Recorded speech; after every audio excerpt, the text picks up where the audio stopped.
Dr. Anthony Harper here, blessed to be in Israel here, Jerusalem, at the Knesset with MK, member of Knesset, Simcha Rothman. I guess that's the way you pronounce your last name? Yes, Rothman. Rothman, okay. So thank you for joining me. And I know you're involved with a lot of challenging issues, but first of all, about judicial reform. What is happening with your role in the issue of judicial reform and in dealing with the protests that have been happening? So the judicial reform, as the chair of the Constitution Committee, my job is when the government decides, when the coalition decides to push it forward, that's what I do in the Knesset. Mm-hmm. Of course, we did it on the issues of judicial selection to change the system in Israel. That judges can basically appoint themselves and veto anyone they don't want. That has to change. So legislation in the committee has finished on this issue.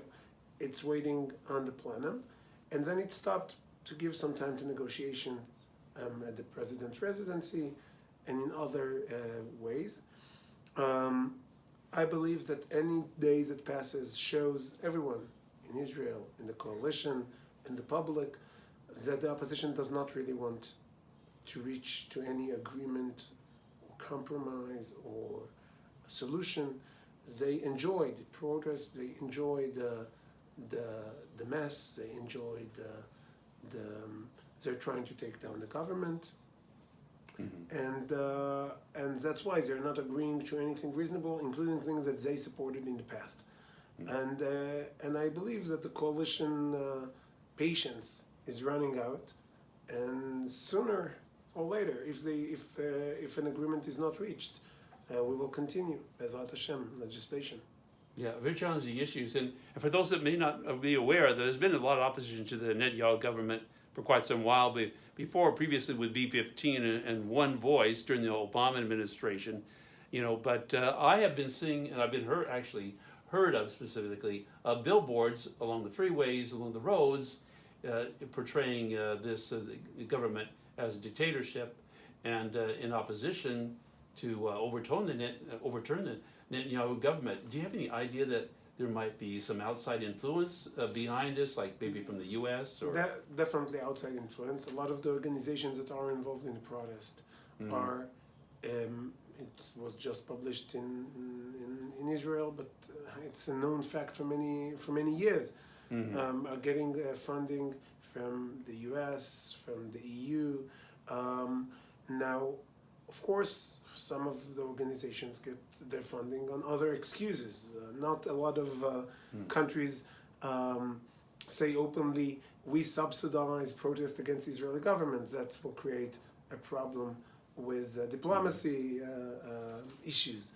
But yes, some of the organizations that are behind the protest are getting regular payments from other countries, and also donations from that, which of course is legitimate. And I think there is a need to differentiate between private donations from people in the U.S., from people that care about the future of the state of Israel, and they donate to political organizations.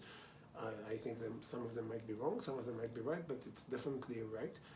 But I think Israel should stand very strong against influence through NGOs or through protest mechanisms that is being paid for by other countries. That's a lack of independence. Well, you do have a lot of challenging issues since Prime Minister Netanyahu came to his position and came back. So been a lot more opposition. I've seen a lot more, heard about a lot more protests, and there's some very serious issues. And I want to encourage people to pray for the peace of Jerusalem because it's a very difficult time. And with prayers is always the answer. Oh yes, I mean it is a call for us to pray for the peace of Jerusalem. But with the laws you're involved with, the judicial reform, for the people that might be concerned about the pushback or how this might turn against and allow people in the left wing to win elections in the future because of what you're involved with judicial reform. Is there have you heard a concern that people would be thinking that the efforts right now with judicial reform could result in the left using that as an excuse to try to Well, the left is always trying for an excuse to get back into power. The problem is that the left in Israel today is in power through the courts, through the judicial system, even when it's not winning in the elections. So if after the change, the left will be in power when he wins the elections and won't be in power when he does not win the elections, that's already a very good solution to the problem and the lack of democracy in this aspect in Israel. So, basically, you're saying that, when the Supreme Today, when Court, the left wins the elections, he is in power. When the right wins the election, the left is in power, and that needs to be changed. with the changes in judicial reform, the Supreme Court won't be so leftist. It'll be more balanced, and less likely for the left to take over. Of course. In future things. Of course. And what we need is a balanced way. And of course, I don't want to legislate a situation where a right-wing coalition or a left-wing coalition will be able to take over the courts. That's not our point, and that's not what our legislation does. Our legislation trying to build a democratic system, just like any other country in the world. Okay. Now, also, there's a lot of opposition. There's been some protests to evangelical Christians here recently. Sunday at the Temple Mount, there was a group of evangelical Christians they were doing a broadcast, and some Jewish organizer rabbis are saying that these people were trying to convert everyone to Christianity, and there's a big protest. It was in the news. Do you have any comment about the attempts to shut down evangelical Christians from being at the Temple Mount to have their broadcasts? Of course, we welcome our friends from all around the world to come to Israel, and Israel, and we know and we recognize that Jerusalem is a place for people from all religions, and it says "Ki beiti beit tefillah yikareh lekol amim." My house should be the house of prayer for all nations. That's what Hashem says. So of course we welcome everyone. As you mentioned, trying to convert in Israel is a delicate subject. And there is legislation about this issue. It's based a lot about our history as a nation. I think to address it will be too complicated. But of course, there are laws about it in Israel. It's a different issue. But of course, to come visit, pray, and pray for the peace of Jerusalem.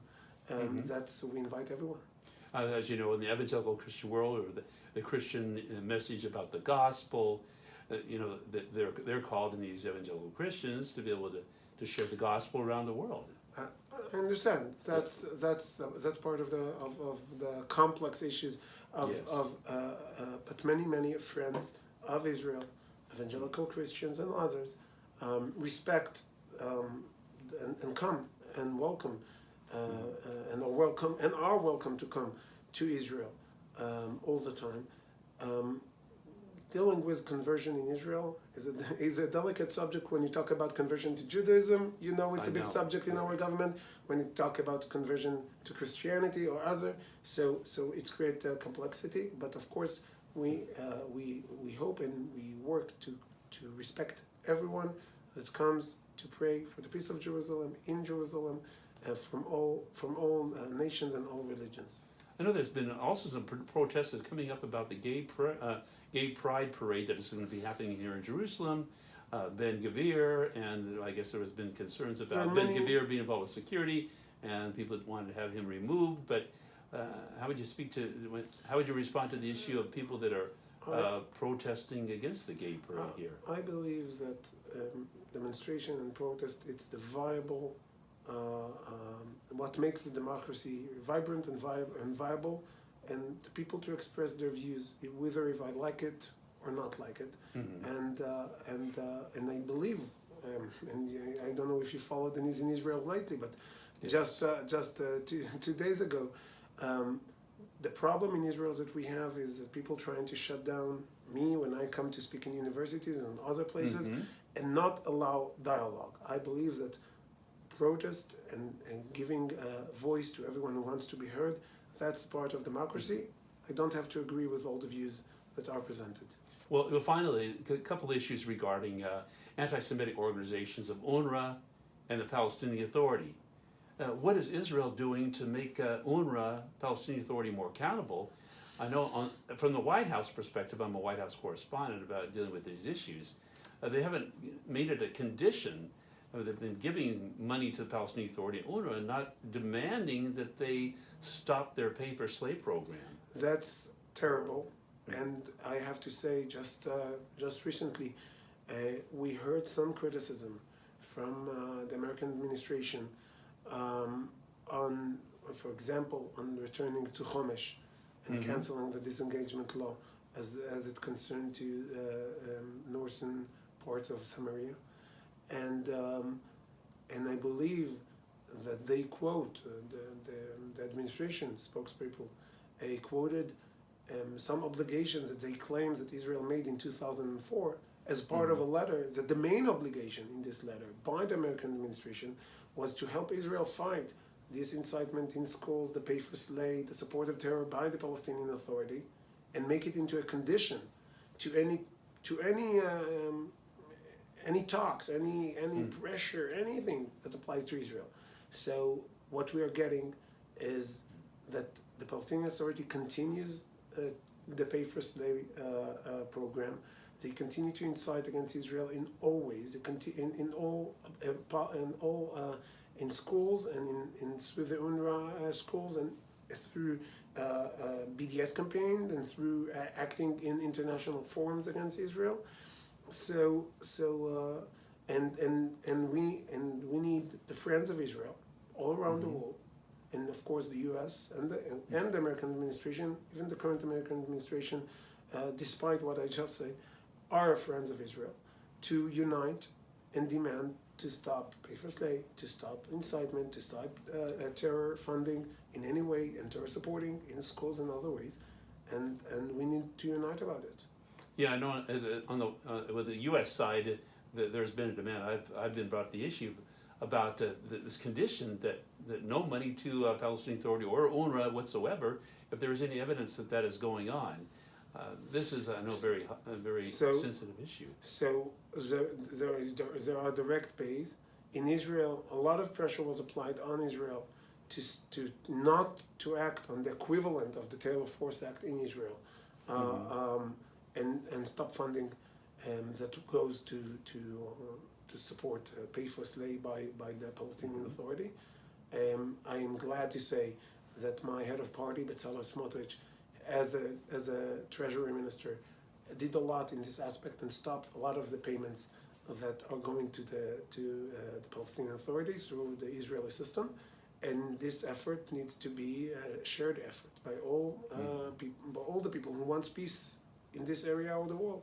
According to Jordan News report, the UNRWA is trying to get sponsors for having some meeting at the UN this Friday to rally support for UNRWA with the donors. As I mentioned, the Jordan News report. It is alarming, what is happening with the growing anti-Semitism that is happening, and the administration just adopted a resolution about fighting anti-Semitism in the U.S. I believe the first step is not support people who incite to kill Jews before you go to any other measures. Mm-hmm. Yeah, it is very disturbing with the rise of anti-Semitism, and regarding President Biden's recent video that came out, last week, saying that he started a task force to oppose anti-Semitism in a stronger way than ever before, but that's a confusing message because of the money that the Biden administration is sending to UNRWA and to the Palestinian Authority. And by the pressure that is being applied on Israel on many issues concerning the Palestinian Authority, without clear condemnation of the attacks, the support of the attacks, and the pay for slay against Jews. Mm-hmm. So it is a very challenging time on these matters. And regarding UNRWA, you and the Prime Minister Netanyahu, and then there are several others that have been speaking out about this issue. Of course, that's major issues that we deal with in all aspects. We just passed a legislation that it was passed in the government. I believe it will be in the plenum tomorrow, about the education system and getting people that are convicted in terror that are now teaching in schools sponsored by UNRWA and the Palestinian Education Ministry, and that needs to stop. Well, what are the, would be a final message you'd like to share with our Christian audience, that we have an Orthodox Jewish audience as well? I believe that generally, of course, we are speaking about, you said to pray for the peace of Jerusalem. I believe that whatever war going in Israel concerning, and just today we heard about another terrible terror attack in the northern part of Samaria. Anyone who wants to pray for the peace of Jerusalem, I urge him to do it, and I believe all the processes that are going on in Israeli society today, especially concerning the judicial system, is a major key, it's a major aspect of keeping Israel safe, keeping Israel the homeland of the Jewish people, and keeping Israel, Be'ezrat Hashem, a pillar of light in this area of the world for all nations. You know, about the judicial reform that we were talking about initially first, is there a website, some more detailed information people can learn more about what you're involved with the judicial reform issues? Of course there is. Also some of it is in English, Okay. naturally. We were a little bit surprised by the intense care, sometimes too much care, from abroad in this issue. So of course this is mostly an internal Israeli issue, and we hope that everyone will respect that, of course. But there is, and also there were a lot of articles in Newsweek, in Wall Street Journal, by people that support the reform and writing for and against. I by myself published a few articles on this issue. And B'ezrat Hashem, very soon, next week actually, we will have an event in Manhattan with some kind of debate between me and Professor Alan Dershowitz in English on this issue, and of course the video will be available. I think this is important, and it's a lot of people who wants to learn more about this issue and basically understand that what we're trying to do in Israel is to make Israeli system more democratic, more like the American system, more like the system that exists in other parts of the world that are democratic. That's what we're trying to do, to explain it to the people. Well, it's great to meet with you about these issues. Thank you for Thank you. sharing your concerns, and give our regards to Prime Minister Netanyahu. A lot of evangelical Christian audience has been very supportive of him, and praise for him and all of you here. Thank you very much, and we hope for good news very soon. Oh, very soon. Well, it's great to be here in the Knesset building on a very special day with MK Simcha Rothman, and thanks once again. Thank you. Thank you.